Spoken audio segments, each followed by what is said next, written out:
அது எதுக்கு பிறப்போக்கும் எல்லா உயிர்க்கும்னு ஒரு திருக்குறள் எழுத வேண்டி வந்ததுன்னா, அதுக்கு முன்னால இந்த நாட்டுல பிறப்புனால எல்லாரும் சமம் இல்லைன்னு ஒரு கருத்து இருந்துச்சு. இப்பயும் இருக்கு, இன்னைக்கு இருந்திருக்கு.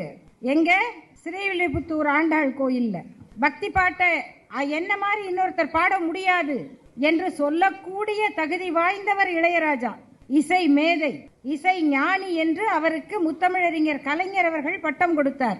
இந்தியாவில இருந்து இங்கிலாந்து இசையினுடைய நுணுக்கத்தை கையில் ஏந்தி சிம்பனி அமைத்த ஒரே இந்திய இசை கலைஞர் இளையராஜா அவர்கள் தான். வேற யாருக்கும் அந்த அறிவு திறமை கிடையாது.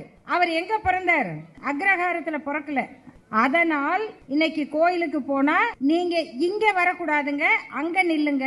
உங்களுக்கு மாலை போடுறோம், பரிவட்டம் கட்டுறோம், ஆனா அதை தாண்டி வந்துடாதீங்க. ஏன், என்ன வித்தியாசம்? கலைஞர் அவர்கள் சொன்னார், ஒரு சாதாரண உழைக்கிற பூக்காரர் சொல்லுகிறாராம், நான் கட்டுகிற பூமாலை கோயிலுக்குள்ள போனது, ஆனா நான் போக முடியல.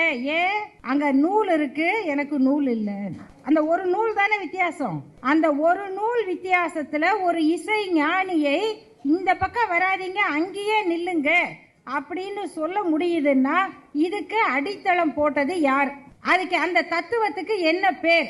அதுக்கு பேர் சனாதனம். அதை உருவாக்கியது ஆரியம்.